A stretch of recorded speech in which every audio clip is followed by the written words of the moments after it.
Want to know why I let her walk in front? Let's go.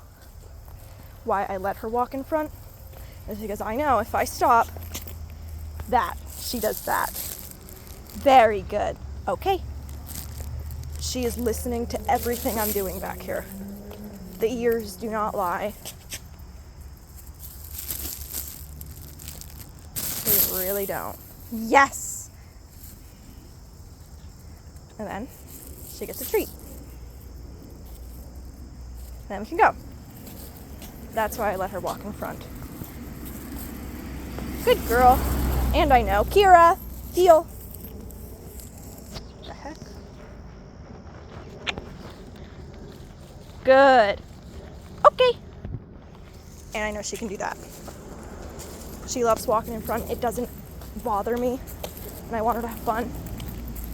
And since her gait is in general faster than mine, because that's just how dogs are. Good girl.